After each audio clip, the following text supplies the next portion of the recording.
Boa noite, bem-vindas, bem-vindos. Meu nome é Leonardo Máximo, eu sou coordenador do IBDD aqui em Minas Gerais e dou as boas-vindas a todas e todos a mais uma live, a mais um bate-papo nosso, no nosso sistema de integração das conversas online, das conversas ao vivo, com os colunistas e as colunistas que publicam diariamente, segundas e quartas, na coluna do IBDD, na coluna Jus Esportivo. Lembrando mais uma vez, segundas e quartas-feiras saem artigos inéditos e terças e quintas nós temos justamente as lives com o autor ou a autora discutindo os assuntos que foram publicados no dia anterior. Quer dizer, é uma forma da gente conseguir prover uma interação melhor, uma integração entre autores, entre público, entre interlocutores, trazendo cada vez mais o IBDD para perto.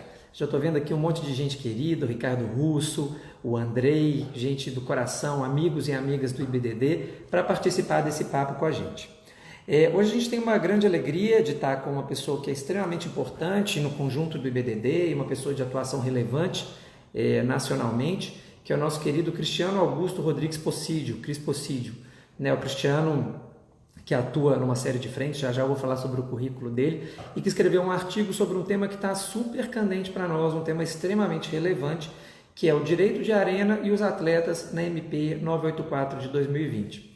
Como nós sabemos, a MP 984 saiu tem pouco tempo e causou trouxe uma série de polêmicas, trouxe uma série de discussões que vão desde do mecanismo jurídico em si, utilizado, aplicado, até o seu teor, até uma série de dinâmicas negociais e jurídicas.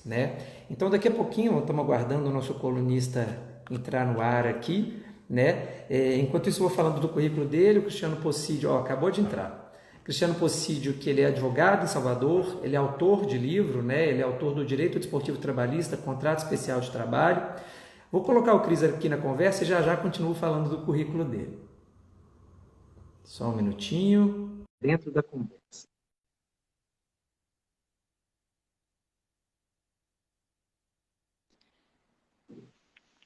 Boa noite, meu amigo, tudo bom? Boa noite, amigo, tudo bem? Já Tudo estava bem, acompanhando você? você aí. Excelente, excelente. Enorme prazer ter você aqui com a gente. Bem-vindo. Eu estava justamente aqui nesse minuto falando do seu currículo, que é um currículo de dar gosto. Você é advogado em Salvador, autor do livro Direito Desportivo Trabalhista, um livro específico sobre contrato especial de trabalho, de extrema relevância para a nossa área, membro da Comissão de Direito Esportivo da ABRAT, vice-presidente do IDDB, o Instituto de Direito Desportivo da Bahia, vice-presidente da Comissão de Direito Esportivo da UAB Sergipe, que, aliás, fizeram semana retrasada, a gente fez um evento junto que foi sensacional, e, óbvio, membro do IBDT, Instituto Baiano de Direito do Trabalho, além, é claro, de membro do IBDD e colunista, ou seja, é um currículo de dar gosto de partilhar com as pessoas. Então, sobretudo, em primeiro lugar, Cris, boa noite, bem-vindo, que bom você estar aqui com a gente. Boa noite, Léo. Satisfação estar aqui de volta, na live do IBDD, esse projeto maravilhoso, A gente tem que parabenizar a diretoria do IBDD por esse projeto, Nesse momento tão difícil que a gente está passando, de isolamento social, de pandemia, a gente ter essa interação, ainda que virtual, ainda que não a desejada. Nós gostaríamos de estar viajando, participando de eventos presenciais, como nós sempre fizemos, mas infelizmente o momento não é adequado para isso, E Sim. esse projeto tem que ser elogiado porque ele é maravilhoso, porque as colunas existiam, Mas o colunista trabalhar ela com alguma tranquilidade, explicando os pormenores, é algo sensacional, um golaço do IBDD. Eu queria agradecer ao IBDD na pessoa do meu queridíssimo presidente, Léo Andreotti. Perfeito, Cris. Muito obrigado. Realmente eu concordo com você. A coluna sempre existiu, sempre teve relevância, mas nesse momento que a gente consegue trazer para dentro o colunista ou a colunista e permitir que esse papo aconteça, a gente consegue aprofundar a discussão, trazer uma polêmica ou outra, de vez em quando elas fazem parte da discussão também, elas são sempre bem-vindas, e dar voz, e dar rosto cada vez mais aos nossos colunistas e colunistas, e lembrando sempre que para publicar na coluna é necessário ser membro ou membra do IBDD, que traz uma série de vantagens, porque é uma comunidade da gente construindo em conjunto cada vez mais o direito esportivo. né? Quero saudar amigos e amigas que estou vendo aqui, Mari Chamelete, a Selma Mello, Fernanda Bini, colegas e colegas de BDD, enfim, mais um bate-papo nosso. Cris, você escreveu um artigo excelente, por sinal, sobre MP 984, especificamente tratando do viés do atleta. Então, desde cara já ganhou meu coração, né? Porque, obviamente, a gente que trabalha com os atletas de teste, a gente sabe da importância de cuidar do interesse deles de uma maneira a mais humanizada possível e, ao mesmo tempo, a mais técnica possível. Então, eu queria começar essa nossa interpelação, esse nosso bate-papo, o seguinte. Fala para a gente um pouco a inspiração sua para escrever a coluna, para escrever o artigo. O que te motivou especificamente a falar do direito de arena sob o enfoque do atleta? Como é que isso veio para você? Primeiramente porque eu acho que o enfoque estava muito na questão dos clubes, né? Na questão do mandante ter o poder absoluto em relação aos jogos de seu mando de campo. Então, assim, como foi uma medida provisória, algo meio que imposto, na verdade houve uma surpresa do mundo jurídico, porque se esperava uma medida provisória para tratar de uma questão específica de redução do contrato de trabalho, do tempo mínimo, que isso era necessário realmente em função da suspensão dos campeonatos, e a gente precisava de uma adequação jurídica para que os clubes pequenos, principalmente, que não têm elencos duradouros, com contratos mais duradouros, pudessem formar novos elencos para poder dar continuidade às competições. E aí veio a surpresa, e essa surpresa gerou, na verdade, debates mais aprofundados e importantes, claro, e eu não tiro a importância dos debates sobre essa questão da modificação, da alteração do poder absoluto ao mandante de comercializar os direitos de transmissão, mas eu acho que, como não houve um diálogo com os atores sociais, principalmente os atletas, então esse foi o primeiro motivo. O segundo motivo, eu não fui a primeira pessoa a escrever sobre isso, até gostaria de render homenagens a dois grandes juristas, Maurício Corrêa da Veiga, que é nosso também colunista, grande amigo, parceiro, e que engrandece muito o direito esportivo com seus livros, com suas palestras e suas colunas. Ele escreveu, o sentido de Maurício é oposto ao meu. Domingos Zainag, que é também um conhecidíssimo jurista, escreveu. Algumas pessoas escreveram sobre o viés do atleta, e em alguns eventos eu via que esse viés estava praticamente definindo que o mandante teria que pagar o direito de arena ao visitante, eventualmente, se o Congresso Nacional mantiver o texto da medida provisória nesse sentido. E isso me causava uma certa dúvida, porque eu não entendia muito as razões pelas quais se defendia tão ardorosamente essa necessidade, já que o sistema anterior era distinto. Então, eu achei por bem me esmiuçar um pouco esse tema e aí fazer uma regressão um pouco ao surgimento do direito de arena, e aí me motivou a escrever também, porque eu acho que no direito, eu não quero que as pessoas concordem 100% comigo, acho que não é esse o intuito. Né? Unanimidade, na verdade, toda unanimidade é burra, isso é um ditado muito certo. E acho que no direito a gente tem que ter contrapontos, até para a gente conseguir encontrar caminhos mais favoráveis, para a gente encontrar um equilíbrio necessário, principalmente no momento em que há um tema extremamente polêmico. Então a gente tem que buscar saídas que sejam duradouras e que sejam efetivamente boas para todo mundo, para todo o contexto daqueles que estão envolvidos os atores sociais, como eu disse. Então, não apenas para os clubes, porque eu acho que a mudança é interessante para os clubes, mas esse não é o tema da minha coluna, mas também para os atletas. E eu acho que um escopo da mudança não foi bom para os atletas, e aí tem a polêmica da questão da partida do direito de arena. Então isso foi o que me motivou.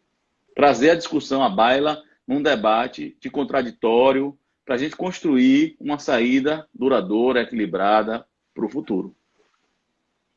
Perfeito, Cris.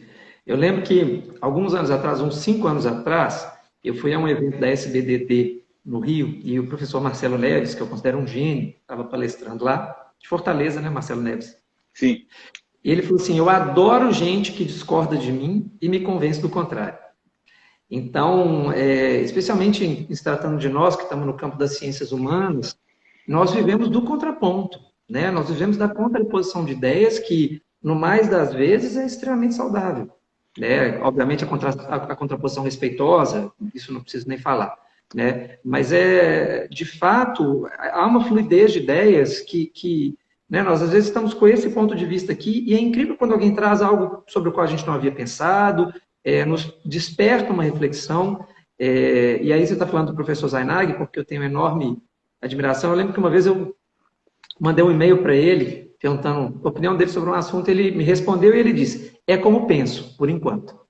Quer dizer... Ele escreveu sobre isso e ele disse exatamente isso, Léo. É como penso, por enquanto. Se por alguém enquanto. não me... Mas ele pensa na linha do meu pensamento, só que com argumentos distintos. Os argumentos dele, na verdade, acrescem ao meu.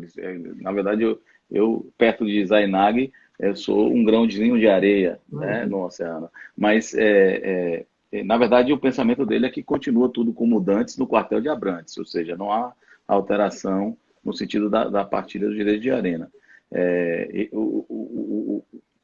Esse debate é interessante por isso, porque nós temos grandes juristas de escola, né, com uma qualidade indubitável, que a gente pode trabalhar num nível altíssimo. Eu tive um professor, eu fiz o curso, né, que eu fui até aluno de Léo Andreotti, de Gustavo Delbin, né, eu gosto até de dizer isso, porque fica parecendo que eu sou bem mais novo que eles, né?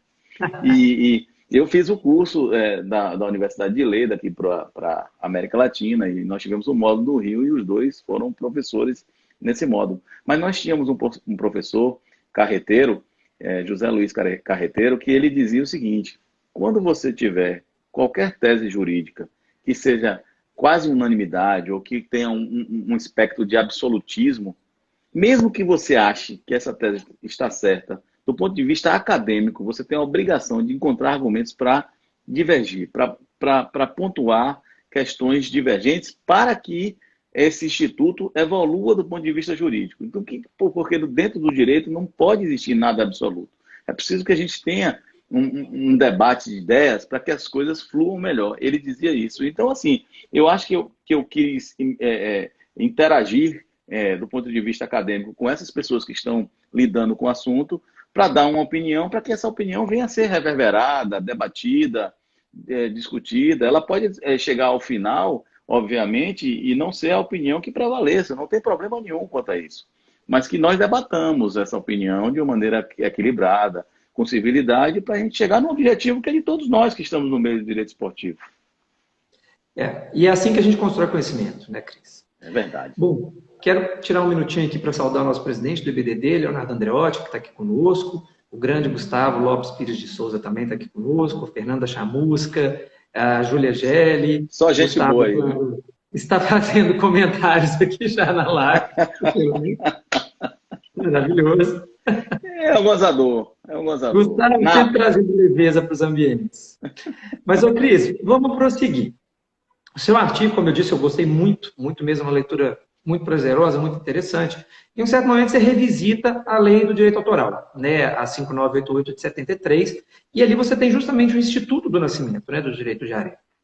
Quer dizer, por que você foi beber lá nesse início, lá no nascedouro do direito da arena, por que revisitar o tema lá na lei de 73 para falar desse assunto que é tão candente, que é tão presente? Me conta como é que foi essa relação.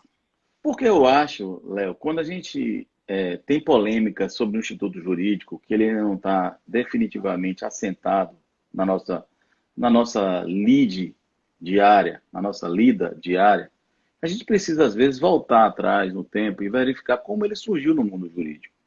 Né? Qual é a mens legis? Né? Qual é o atributo que a lei traz?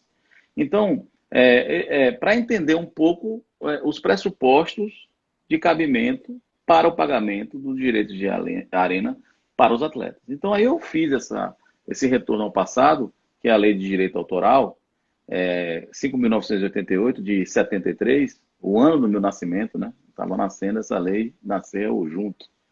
E fui observar que, desde lá, e nunca se alterou isso, o direito de arena sempre teve uma vinculação com o contrato de trabalho esportivo.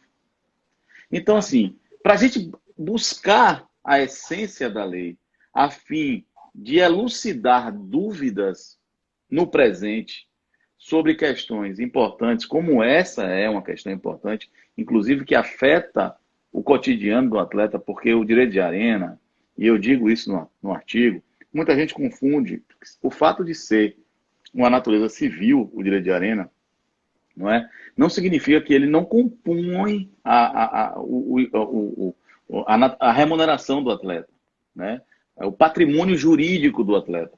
O atleta cria uma expectativa. Qualquer atleta que vá jogar em clubes de Série A do Campeonato Brasileiro sabe que existe o direito de arena. Ele cria a expectativa, quando assina o contrato, de receber essa contraprestação, que a natureza jurídica dela, embora houvesse discussões lá atrás, da natureza jurídica de gorjeta, se era salarial, eu acho que continua sendo apêndice do direito de imagem, mas ela compõe o patrimônio jurídico do atleta. Então é importante para o atleta que ele tenha esse conhecimento do direito de arena. Então, voltar no tempo para entender que lá em 73, quando a primeira vez, e é um instituto que não tem no direito comparado, é um instituto puramente brasileiro, então, quando o legislador criou, ele faz a primeira, ele diz, a entidade que estiver vinculado o atleta, ou seja, ele já está fazendo a remissão à existência primária de um contrato de trabalho. Caberá a autorização, ou seja, ele está integrando. O direito de arena, a titularidade é do clube. Então, a entidade, ele diz, como é uma lei de direito autoral, ele vem num parágrafo único e diz, será reservado do preço autorizado, no caso do contrato, 20% para os atletas. Naquela época era 20%, até 2011 foi assim. Então, meu objetivo de revisitar a lei de 73 foi exatamente a gente buscar a essência, a mens legis, a razão da existência do Instituto. Porque se esse fosse um instituto que a gente copiasse de fora, a gente teria que atravessar o Atlântico, se fosse na Europa, enfim, para descobrir como ele surgiu, para a gente saber, entender aquele instituto. Mas esse instituto surgiu aqui, pelo menos pelo que eu saiba. Não existe direito de arena em relação às atividades de atletas no seio geral do mundo. Então, nós temos que debater e iniciar o debate a partir dessa essência. Por isso que eu voltei e fiz essa revisitação lá na Lei 5.988 de 73. Perfeito, Cris. E de fato, né, quando a gente vai pensar em algum instituto jurídico, especialmente esses que estão agora tão candentes e que a gente está revisitando e tentando recompreender, de certa forma ressignificar, é muito importante a gente entender de onde eles vieram, quais são os contextos históricos em que surgem, o que houve naquela época, qual que era o espírito daquele tempo, né, o tal do Zeitgeist, né, que os alemães falam, o que estava acontecendo ali naquela hora que deu aso, que deu nascedouro a determinado instituto. Então, eu compreendo o teu raciocínio e eu tendo a buscar de onde as coisas vieram para a gente entender como elas estão hoje e para onde elas vão. Né? Então, às vezes, quando a gente vai lecionar, a gente percebe que, principalmente o pessoal mais novinho, na graduação, não quer muito saber de história do direito, enfim. Eu falo, gente, deixa eu explicar para vocês, muito mais do que uma encheção de linguiça ou um cumprimento de currículo, isso aqui é para nos explicar de onde isso veio e como a gente pode lidar com isso de agora em diante. É verdade, Léo, e veja, o estudante ele tem que entender, e nós somos estudantes eternos. O advogado nunca deixa de estudar. Nós estamos falando aqui do direito de arena a partir do MP que nós temos que estudar. E revisitar leis, e escrever, estudar. Então você nunca deixa de estudar. Mas o estudante ele tem que entender que quando ele compreende o instituto a partir do nascedouro, qualquer instituto jurídico, né, fala especificamente da nossa área do direito, quando ele compreende o instituto jurídico, fica mais fácil de qualquer alteração posterior dele tentar fazer uma interpretação, a hermenêutica interpretativa, né, fica muito mais fácil de você fazer essa interpretação. Então, quando ele não tem esse estudo, quando ele não volta, não tem os fatos históricos desse instituto, ele vai ter mais dificuldade. Provavelmente terá muita dificuldade de chegar a um denominador comum, a um raciocínio lógico-jurídico, dentro da perspectiva do que quis o legislador quando ele fez a lei, quando ele criou o instituto ou quando ele fez as alterações posteriores. Perfeito. Até porque, né, Cris, a gente tem aqui em português aquela expressão da chamada lei peruca, né? O que vem de cima para baixo, que às vezes a peruca assenta bem e não assenta. Quer dizer, se você não considera, obviamente, o contexto sociocultural, econômico, enfim, e traz peças legislativas, a chance delas de fato pegarem, né? A gente usa a expressão, a lei não pegou, né, delas terem uma efetividade junto à sociedade é um pouco menor. Né? Então, E eu acho que a gente tem um problema no direito esportivo, não é querendo fugir do assunto, não. Um dos grandes problemas que nós temos no direito desportivo é exatamente a gente entender pouco dos princípios e da execução do contrato de trabalho, por exemplo, da natureza jurídica de determinados institutos, e aí a gente tem dificuldade. E essa dificuldade para efeitos, inclusive, perigosos até para o judiciário. E aí a gente está falando de direito trabalhista, para o judiciário trabalhista. Muitas vezes o juiz do trabalho ele parte do princípio de que a proteção do atleta geral é a CLT, quando na verdade não é. A proteção do atleta é a lei especial que foi dirigida a ele, a CLT é subsidiária naquilo que não contraponha. E existem muitos contrapontos que às vezes é utilizado pelo juiz trabalhista ou pelo advogado quando vai requerer, que na verdade ele contrapõe com princípios e com regras. E esse contraponto, e na hora de você fazer essa mensuração, é importante você conhecer a história do Instituto, a história, os princípios que estão ali alicerçados, para que você tenha essa visão mais macro. E essa é uma das grandes dificuldades que a gente tem no cotidiano, no dia a dia, da nossa vivência como advogados, a vivência processual na lide diária que a gente tem. Perfeito, Cris, perfeito. Fazer aqui rapidamente também uma saudação ao nosso colega e grande inspiração para a gente também, que é o Dr. Milton Jordão. Amigo querido, professor querido de nós todos, um grande abraço que está aqui com a gente. Bom, vamos lá, Cris, vamos prosseguir. Então, a gente está aqui abordando a questão do direito de arena e eu quero mexer esse caldo um pouco mais, eu quero remexer o assunto mais. O direito de arena, ele decorre exclusivamente da captação e da exposição da imagem do atleta no jogo. Como é que é a sua visão disso? Quais são os pressupostos do direito de arena para o atleta processual? Perdão, para o atleta profissional. Pois é. Aí a gente tem tudo a ver o que a gente está conversando aqui para eu fazer essa resposta, eu vou trazer a minha opinião em relação a isso. Quando você revisita a lei, você verifica que existe um pressuposto essencial para o direito de arena. E na minha opinião pessoal, particular, e eu trato disso no artigo, existem 3 pressupostos para o direito de arena, básicos. A pré-existência de um contrato especial de trabalho esportivo, quando o atleta, por exemplo, tem uma expectativa de direito. O atleta que firma um contrato com o Flamengo, com o Corinthians, com o Bahia, com o Fortaleza, enfim, com os clubes que estão aí na Série A, Série B, que a gente sabe que tem transmissão de jogos com bastante regularidade, ele tem uma expectativa de receber o direito de arena. Então, nasce ali uma expectativa de direito quando ele subscreve um contrato de trabalho esportivo. Esse é o primeiro pressuposto. O segundo é o clube que é o titular do direito, por lei, desde o início. Se a gente voltar no artigo 100 da Lei de Direitos Autorais de 73, ela diz lá, a entidade a que esteja vinculada ao atleta pertence o direito de autorizar as transmissões e tal. Se formos na lei atual, é a mesma coisa. Pertence aos clubes. A titularidade do direito de arena não é do atleta, é do clube. Então, o segundo pressuposto é que esse titular do direito, ele celebre um contrato com uma empresa de telecomunicações para transmissão dos jogos. Esse é o segundo pressuposto. E o terceiro é o atleta jogar. O atleta que joga, ele passa, e que tem a vinculação com esse clube, ele passa a ter direito a receber o percentual correspondente à participação dele naquele evento. Então, se o clube vender um evento só, ele vai ter se forem, vamos imaginar, 20 atletas, 20avos do valor, de 5% do valor destinado para a partida entre os atletas. Se for uma questão de campeonato, como acontece hoje, ele vai ter um percentual, um valor que vai ser dividido por 38, imaginando no Campeonato Brasileiro, e dividido por 20avos, ele vai ter um percentual. Se ele jogar 10 jogos, multiplicar-se-á por 10, e ele vai saber no final de um ano, de uma temporada, quanto em relação ao Campeonato Brasileiro ele vai receber direito de arena. Então, são 3 pressupostos do direito de arena, e as pessoas estão trabalhando muito com a questão da exposição da imagem. A exposição da imagem como se fosse um único pressuposto.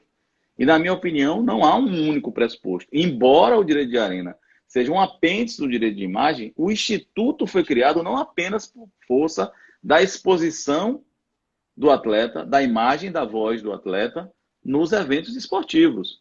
Ele possui mais 2 outros pressupostos. Então, o primeiro pressuposto é que é o principal ele ter celebrado um contrato de trabalho com uma entidade de prática desportiva. O segundo é que essa entidade de prática desportiva, que é a titular do direito, é dela o direito de arena, ela celebre um contrato, no momento que ela celebra, 5% desse contrato serão para os atletas dela que jogarem nos eventos em que ela tenha contrato.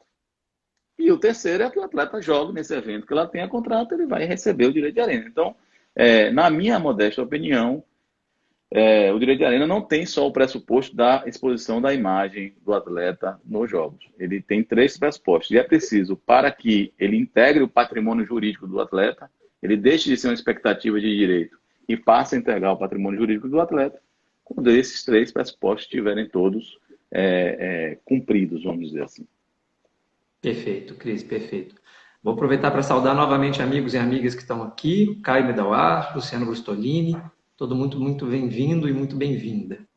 Ô, Cris, então, na esteira do que você está dizendo, você não considera que o destinatário principal, vamos dizer, do Instituto do Direito de Arena seja o atleta, na Não medida é. em que A ele é própria lei colocado define enquanto isso. uma propriedade do clube. Isso.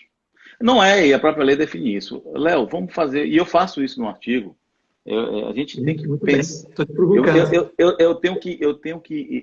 A gente tem que pensar o que é que acontece hoje e para a gente buscar até uma lógica jurídica. Para quem não vai buscar uma exegese de uma lei de forma, vamos dizer, racional jurídica, porque é um advogado, porque uma pessoa que entende de direito, mas vamos pensar aqui no leigo. O que é que acontece hoje? Hoje nós temos, hoje, antes da medida provisória 984, a transmissão de um jogo, ela era do mandante. Só que para que a transmissão fosse concebida, era preciso a anuência do visitante. Embora o artigo 42 da Lei Pelé, antes da modificação pela medida provisória, não tenha nada expresso nesse sentido. Apenas por uma prática de mercado, se houvesse essa situação, o visitante teria que anuir para que o jogo fosse transmitido, que é algo absolutamente, e aí eu vou dizer, na contramão do que acontece no mundo todo civilizado. Então a gente acha que não tem, e a gente tem que se mirar naquilo que deu certo, no que acontece no mundo, que dá certo, e a gente tem que trazer para a gente com as adaptações que nosso mercado tem. Vamos lá. Então, quando o Bahia, por exemplo, que é o clube de meu coração, quando o Bahia vai jogar, por exemplo, em Belo Horizonte com o Atlético Mineiro ou com o Cruzeiro, vamos pegar o Atlético, o Bahia vai jogar com o Atlético Mineiro lá, o Atlético Mineiro vai transmitir o jogo. Então, o Bahia anula com essa transmissão, porque a Rede Globo, na TV aberta, não há nenhum problema.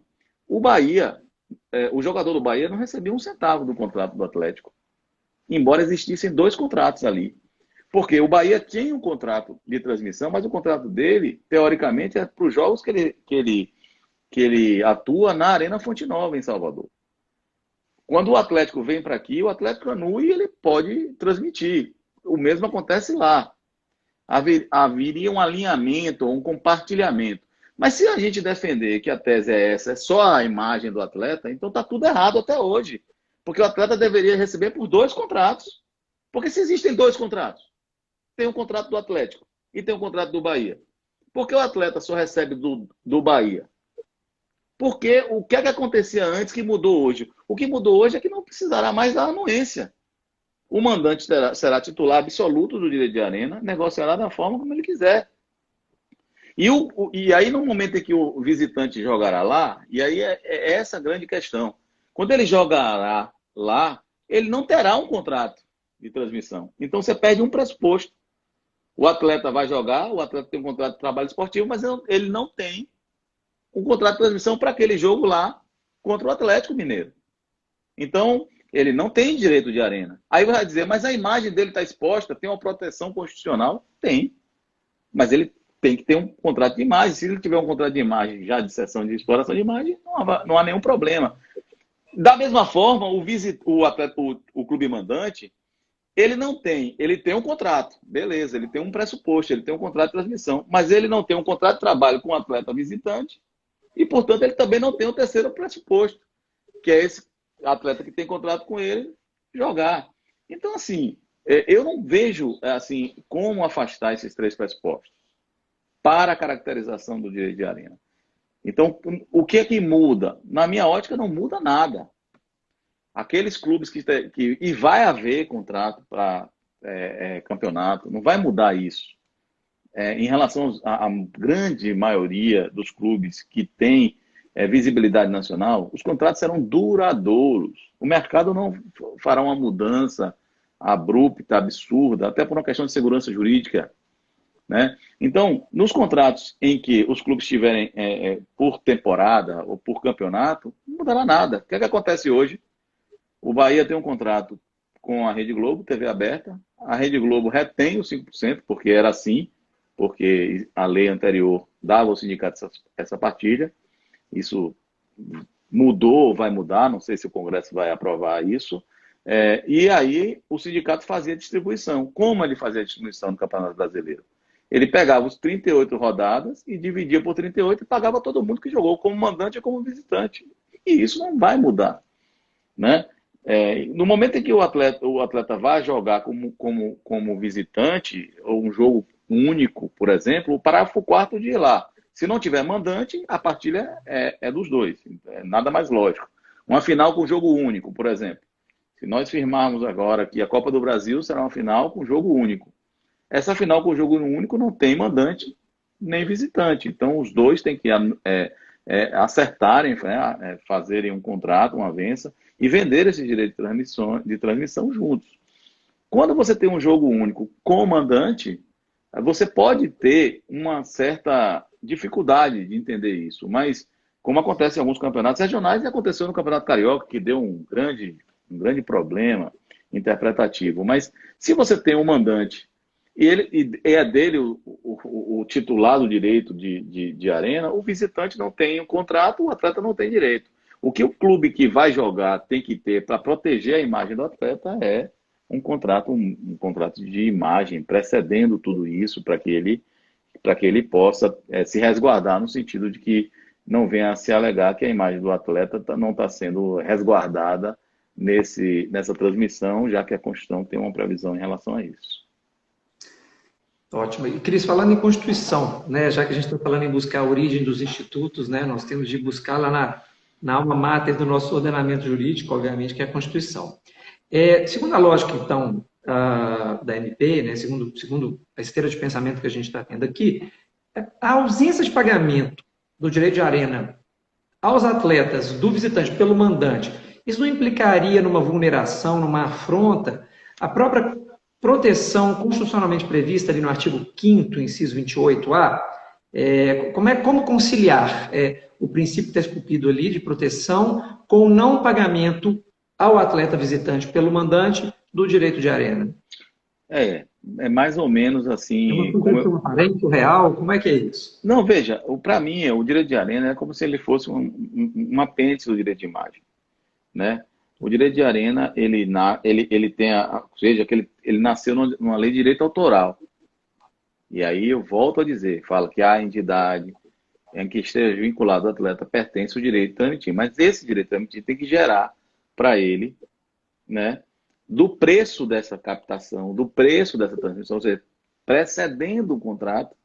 Porque veja, Léo, se o clube não tiver contrato, se o clube, por exemplo, anuir com a transmissão sem nenhum tipo de onerosidade, ele está obrigado a pagar direito de arena, sim ou não? Para mim, não. Porque desde o início do Instituto, vem dizendo do preço. Aí fala do valor do resultado do contrato, antigamente 20%, desde 2011, 5% tem que ser revertido para o atleta. Eu, por exemplo, acho porque é um instituto novo, a gente está debatendo aqui, a gente vai discutir, vai chegar num consenso, mas, por exemplo, a exploração das TVs dos clubes diretamente, que o clube banca toda a produção do jogo, né? Ele não está terceirizando essa produção. No momento em que ele terceiriza, que ele vende esse direito de transmissão, comercializa esse direito de transmissão, ele perde esse efeito. Mas no momento em que ele assume essa transmissão do jogo para ele, né? E a TV Bahia, a TV do Fla, a TV Flu, enfim, todas as TVs que existem, e ele transmite esse jogo. Ele tem que pagar direito de arena, sim ou não? Claro que não, porque ele não está comercializando, ele está explorando o que é dele. Ele é o titular daquilo ali. Ele só tem que repassar se houver uma comercialização do preço em que ele receber, ele vai repassar os atletas 5% se ele comercializar, ou seja, se ele vender esses direitos de transmissão. Né? Então, assim, na minha modesta opinião, se ele não tem contrato, ele não terá direito. Aí se falar, mas a imagem do atleta está projetada. A imagem e a voz do atleta, que o atleta dá entrevista, né? As câmeras, o som é captado no jogo, né? Você ouve a voz do atleta, o técnico, etc. Ok, mas se você tem um contrato de imagem, que é o gênero, vamos dizer assim, não há nenhum malferimento do artigo 5º, inciso 28A. O que é que diz a Constituição Federal? Que nas obras coletivas, você tem que proteger as participações individuais, inclusive imagem e voz, inclusive nas atividades esportivas. Ora, se você tem um contrato de imagem em que o atleta cede a exploração dessa imagem, e você não estaria protegendo isso, você está protegendo a imagem dele e a voz. Na verdade, o direito de arena é como se fosse um plus dentro dessa perspectiva. Além disso, se houver um contrato comercial para a transmissão daquele jogo, você vai ter que disponibilizar 5% do direito de arena. Então, eu entendo, por exemplo, que os clubes que explorarem jogos em YouTube, em seus canais de YouTube, em que eles bancam isso, que eles são os titulares, volto a dizer, o titular do direito de arena é o clube. Se ele não comercializar e explorar pessoalmente, que eu acho que não vai acontecer, dentro da perspectiva de profissionalismo, acho muito difícil acontecer. Então, os atletas não têm nem que se preocupar muito com isso, porque os clubes vão focar em outras questões, eles vão preferir negociar em bloco, vão preferir, por exemplo, vender para determinadas empresas de transmissão que tenham know-how para fazer transmissões de qualidade, inclusive tira um pouco da responsabilidade em relação ao consumo daquele evento. Eu não acredito que os clubes vão fazer isso com frequência. Eu acredito que os clubes vão comercializar. Então não vai haver nenhum prejuízo para o atleta nesse sentido. Mas se eles, eventualmente, como fez o Flamengo, como fez o Fluminense no Campeonato Carioca, explorem isso, eles pessoalmente, sem comercializar com terceiros, me parece muito claro, que eles não têm a obrigação de pagar direito de arena ao atleta porque não houve a comercialização. Há um contrato de trabalho para os seus atletas, o jogo, mas ele não houve a comercialização. Então, o clube que é titular daquele direito, ele está explorando ele pessoalmente aquele direito sem comercializar. Não há preço, não há contrato. Há uma exploração pessoal do clube nesse sentido. Então, assim, não haveria. Mas volto a dizer, não acho que isso vai acontecer com muita regularidade. Acho que esses contratos serão realizados.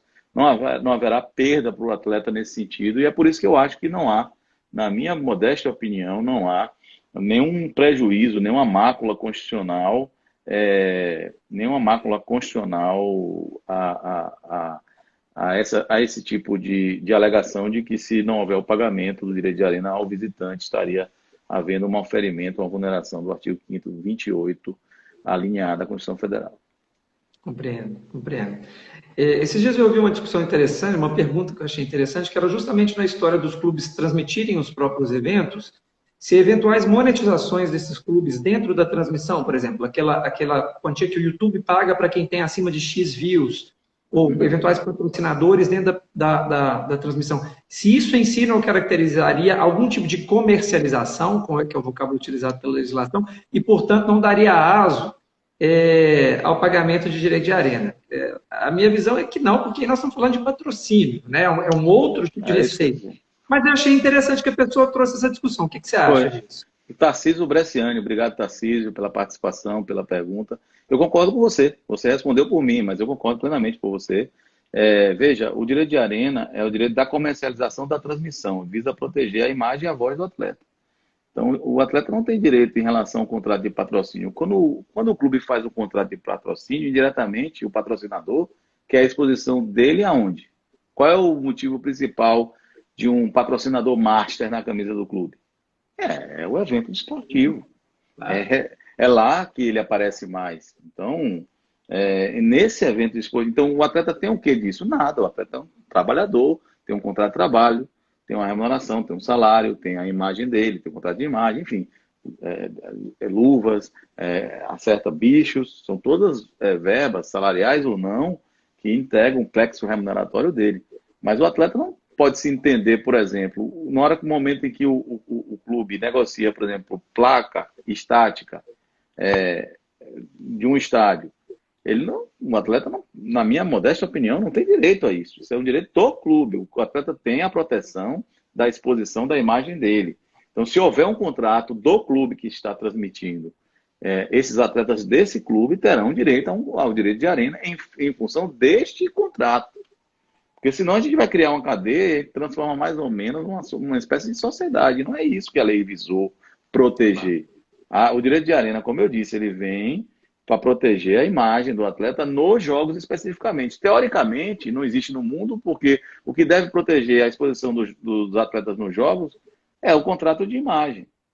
E aí, por isso que a gente talvez tenha uma discussão aqui no Brasil muito séria sobre essa questão de exploração ou não exploração de direito de imagem.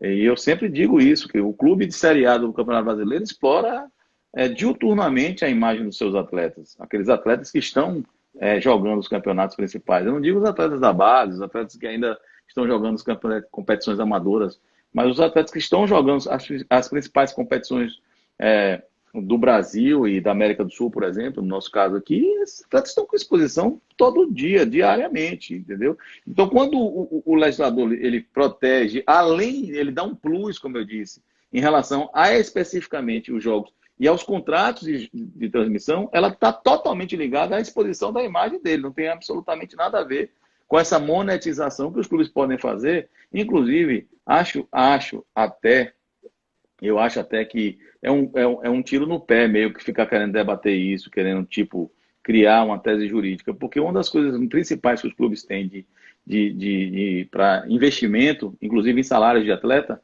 vem da TV, vem dos direitos de transmissão. A gente sabe que os direitos de transmissão, eles equivalem a 40%, 50% do orçamento de um clube.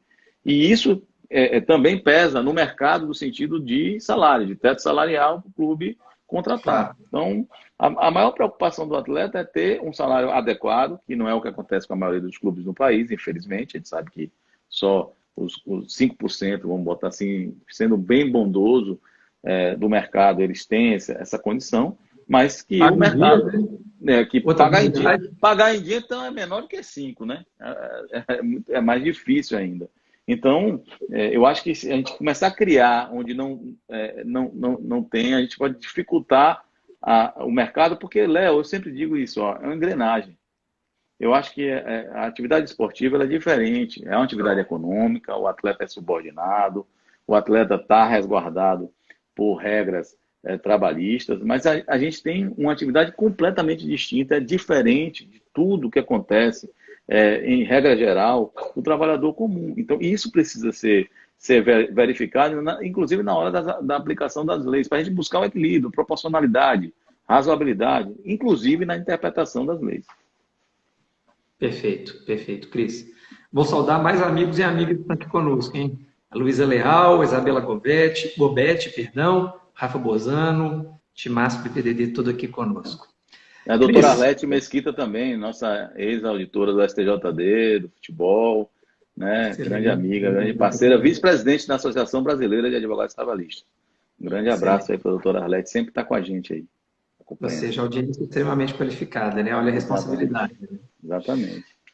Ô, Cris, outra coisa que me chamou a atenção no seu artigo, que eu achei muito interessante a sua abordagem, diz respeito aos sindicatos, né? Como é que você vê, você uma hora disse algo que eu achei interessantíssimo, achei genial, você diz que a retirada, né, do sindicato, enquanto essa pessoa que vai prover a distribuição da parcela correspondente ao atleta, ela foi um gol contra ou foi um empate com gosto de derrota? Fala para mim, como é que você está vendo a questão do tratamento conferido pela MP aos sindicatos? O que foi bom, o que foi ruim? Aparentemente foi ruim na sua visão. Como e por quê? Bom, primeiro eu acho, e aí a doutora Alete vai gostar muito, porque ela advoga para sindicato de atletas em Goiás, né? Então ela vai gostar do que eu vou falar, porque ela disse que concorda. Então eu já tenho um aval importante, doutora Arlete Mesquita. Mas vamos lá. Eu acho que a gente tem hoje no Brasil, e aí antes de responder especificamente a pergunta em relação ao MP, acho que a gente tem um problema no Brasil, que muita gente defende que as leis trabalhistas elas são muito protecionistas. E essa defesa, inclusive, é a defesa de extinção da CLT e até mesmo da Justiça do Trabalho, né? Eu sou completamente contra isso tudo. Acho que a gente ainda tem um país que está em evolução. Mas quem defende essa tese deveria estar defendendo o quê? O fortalecimento dos sindicatos. E o que é que acontece para desmentir isso? Né?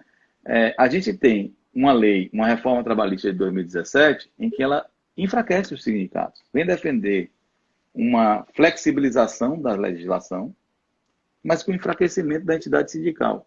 E se você for olhar todas as grandes conquistas que aconteceram em termos trabalhistas no planeta, foi das lutas sindicais. Quando não foram as lutas sindicais o impacto para que essas mudanças ocorressem, foi vamos dizer assim, o gestor público com medo, com receio, que foi o que aconteceu no Brasil, né? E a Carta del Lavoro na Itália, que muita gente diz que a CLT é fascista, mas na verdade foi o temor de quem era ditador, ou que tinha suas pretensões ditatoriais, de haver uma luta, porque a industrialização chegou no Brasil, e aí começaram os problemas de exploração do trabalho, e etc. Então, olha, para acalmar as massas, a gente faz o quê? Vamos criar por um decreto, lei que se criou a CLT. Mas se você for olhar, o nascedouro disso é a Revolução Industrial na Inglaterra, enfim. Então foram as lutas sindicais que trouxeram grandes equilíbrios para que a gente encontrasse uma relação de empregado e empregador com uma certa proteção, porque a gente sabe que o ser humano tem a tendência a explorar. Infelizmente, desde que o mundo é mundo, há essa tendência. Então eu acho que é dicotômico quem defende esse liberalismo todo grande aí e dizer assim, nós temos que acabar deixar as partes negociarem. Beleza, mas vamos não fortalecer os sindicatos? Porque com os sindicatos fortes, essa negociação mais coletiva, a gente vai ter uma regra do jogo mais equilibrada. Mas o que é que aconteceu? A gente vem verificando no Brasil nos últimos anos enfraquecimento dos sindicatos, para exatamente a gente não ter os sindicatos como uma proteção coletiva e até o próprio trabalhador não se sente meio que protegido pela luta sindical, pelo movimento sindical. Ele nem quer pagar o sindicato. O sindicato não tem nada. Fala isso. E eu acho que é um grande erro nosso, na minha opinião, bem modesta mesmo. E o que aconteceu com a MP é esse caminho de enfraquecimento. Só que lá em 2011, a gente tem que revisitar sempre o que aconteceu lá atrás, como a gente iniciou nossa fala aqui, Léo. Em 2011, e essa lei 12.395, ela teve muito do dedinho de um grande jurista, o Álvaro de Melo Filho, que estaria completando aniversário agora, e que a gente tem que render todas as homenagens. Foi um dos maiores, se não o maior jurista desportivo de todos os tempos. Temos grandes outros juristas, mas pelo menos nós tivemos o prazer de conviver com ele, nós que somos discípulos de Álvaro de Melo Filho. E ele dizia, inclusive, em palestras que eu assisti lá nos idos de 2012, quando essa lei veio à tona em 2011, que um dos objetivos da lei era exatamente tirar essa inadimplência que existia gritante, porque os clubes não pagavam, eles inadimpliam o direito de arena dos atletas. Então, um dos objetivos da lei, quando ela retirou do clube essa prerrogativa de pagamento do direito de arena, foi evitar esse grau de inadimplência que era estúpido lá atrás. A gente tem que reconhecer isso, porque é uma realidade. E um segundo motivo, é o telefone que está tocando aqui, mas a gente vai seguir. O segundo motivo era a questão da discussão da natureza civil do direito de arena. Quando você retira do empregador, você diminui essas discussões, os debates em relação à natureza jurídica salarial, que muita gente dizia que era gorjeta, o próprio TST tinha uma jurisprudência muito pacífica em relação a isso, e esses foram os dois objetivos. O que é que aconteceu de lá para cá, de 2011 para cá, Léo? O que aconteceu foi uma redução drástica de debates em relação a essa questão, de ações trabalhistas em relação a essa questão. Ou seja, essa alteração em relação à partilha que foi melhorada com o decreto de 2013, o 7.984, o decreto que regulamenta a Lei Pelé, veio lá num artigo, acho que, salvo engano, é o 46, não me recordo bem, ele vem lá e diz assim, que a empresa que contrata com o clube de TV, de transmissão, ela já retém os 5%, ou seja, é um desinteressado que vai reter esse valor e vai transferir para a FENAPAF, no caso, o Sindicato Nacional, e a FENAPAF faz a transferência para os sindicatos locais e os sindicatos fazem o pagamento aos atletas. Eu sou advogado do Bahia há 7 anos. Tem muito poucas ações discutindo as diferenças de direito de arena por força da ausência de pagamento do sindicato. E aí, por que eu digo que é gol contra ou um empate com gosto de derrota? Não é bom para clube, não é bom para o atleta, não é bom para clube, sabe por quê? Porque os clubes vão voltar a inadimplir. A gente tem no Brasil, infelizmente, uma dificuldade de integridade. Os clubes não têm compliance, os clubes ainda não têm transparência. E aí, quando eu falo, estou falando generalizando, existem clubes hoje no país, e um dos clubes que eu gosto, falo com orgulho, é o Esporte Clube Bahia, mas existem clubes que têm hoje uma administração transparente, trabalham muito com integridade, embora o Bahia não tenha ainda um compliance totalmente formado, mas tem muitas regras de integridade em seu corpo. Eu acho que essa lei não atrapalharia o Bahia, mas atrapalharia muito todos os demais, boa parte, vamos botar assim, 90% dos clubes, atrapalhará. E o que é que vai acontecer com os clubes? Por que é ruim para o clube? Porque ele não vai pagar e vai aumentar a inadimplência. E aí, aumentando a inadimplência, vai aumentar o passivo. Uma das coisas que os clubes têm que combater é o passivo. O passivo trabalhista, principalmente, e tributário, são os que mais trazem problemas para os clubes. Então não adianta você querer crescer, se tornar moderno, se você não tiver integridade, transparência e combater o passado, o passivo, os erros passados. Aí o que, é que vai acontecer? A gente vai voltar para o período pré-2011, onde o clube recebeu dinheiro, aí pronto. Qual é a prioridade? Pagar o direito de arena do atleta ou pagar as contas do dia a dia? Tem dirigente de clube que fala que, olha, o diretor da minha conta eu faço o que eu quiser, eu pago depois. Se eu quiser pagar, eu pago. Não é assim que funcionam as coisas. Então, quando você retira do clube esse pagamento, você dá uma tranquilidade para o próprio clube. Olha, esse dinheiro não entrou na minha conta, eu não vou inadimplir isso, não haverá passivo. E para o atleta que não recebia em 2011, ou só recebia se entrasse com ação trabalhista, o atleta que teve uma condição melhorada, muito melhor, ele vai receber sem ter nenhum problema. E aí muita gente alega assim, que essa mudança decorreu de desvios dos sindicatos, que os sindicatos estariam fraudando os direitos dos atletas, cobrando percentuais pela administração desse dinheiro antes da distribuição. Eu não estou negando que isso possa ter acontecido, não. Não nego isso, sinceramente não nego, até porque eu não tenho como aferir no país inteiro isso. Mas, veja, má-fé primeiro não se presume, né? A gente não pode alterar uma lei alegando que haveria uma má-fé geral, generalizada. Esse é o primeiro ponto.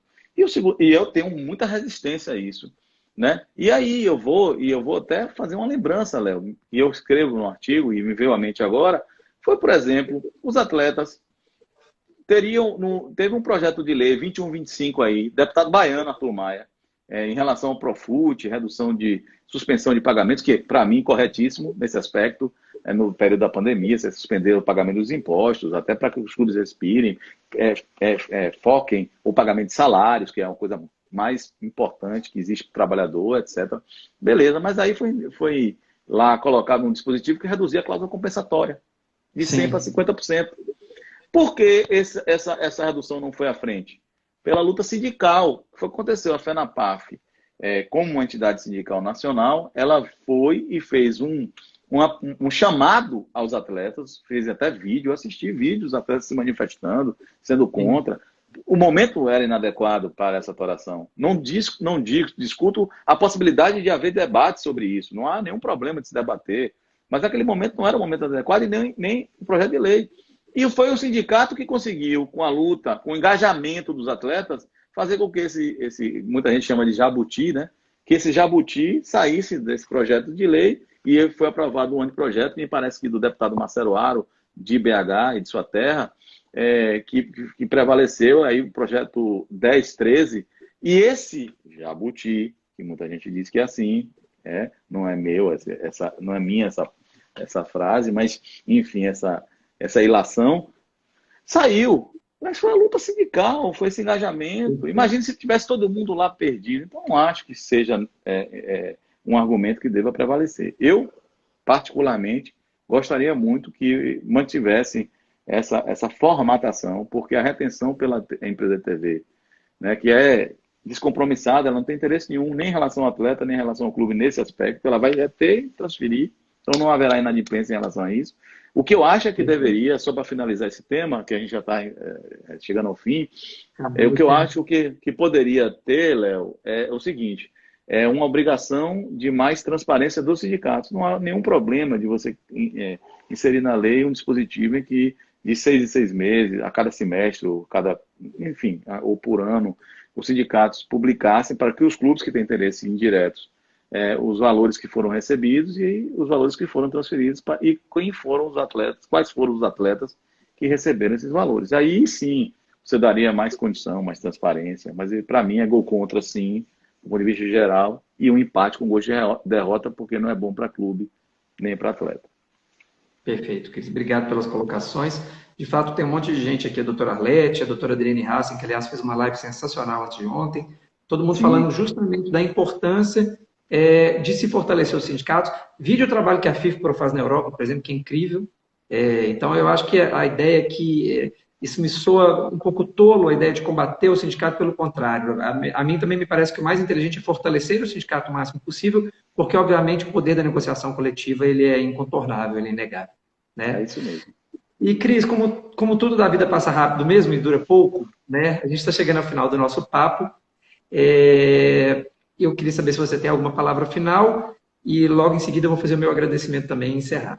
Eu tenho só para agradecer, né, ao BDD mais uma vez, né, esse projeto maravilhoso, agradecer a vocês todos que estão na coordenação, a diretoria, muito legal participar disso. Eu fico muito feliz por integrar esse time vencedor, né, um time que joga por música, como diz o ditado. Queria mandar um abraço aqui, que entrou aqui, nosso querido Léo Barbosa, né, nosso grande Léo Barbosa aí da Federação Mineira de Futebol, diretor. É ídolo, não. Ele bota que a gente é dupla de ídolos, mas a gente, né, o tem como ídolo. Ave Maria, com certeza. Grande figura, grande amigo.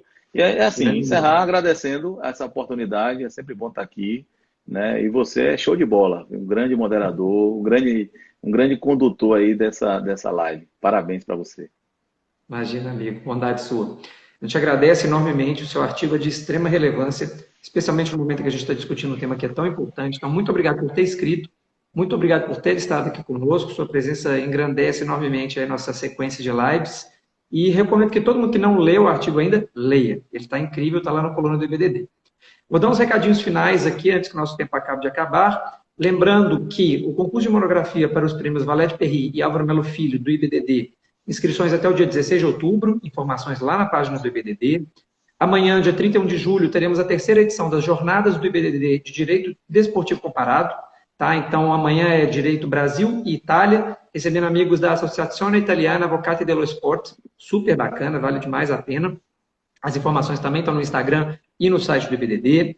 No dia 3 de agosto, às 18 horas, o IBDD vai realizar, em parceria com a ASP, né, Associação dos Advogados de São Paulo, um webinar sobre direito desportivo e esportes. Tá? Para isso tem que ter uma inscrição prévia. Então é só conferir lá no Instagram do IBDD os detalhes para a pessoa poder se inscrever para esse evento sobre direito desportivo e esportes que vai acontecer na segunda, dia 3 de agosto. Finalmente, o último recado. Nós vamos ter um sorteio exclusivo para membros e membras afiliadas do IBDD, que vai ser sorteado. Vão ser sorteadas, na verdade, 4 bolsas para o novo curso de Gestão do Esporte e Direito Desportivo da Universidade Católica de Santa Catarina. Tá? É um curso de valor alto e, dentre membros e membros afiliados, vai haver um sorteio de 4 bolsas. Então, vale a pena correr também, fazer inscrição como membro afiliado ou afiliado do IBDD. A gente sabe da série de vantagens, participação em eventos, publicação na coluna, fazer essa live aqui com a gente, enfim. Há uma série de vantagens em ser membro do IBDD. Lembrando mais uma vez, nós somos uma comunidade de construção conjunta do conhecimento jurídico, que tem membros incríveis, como o Dr. Cristiano,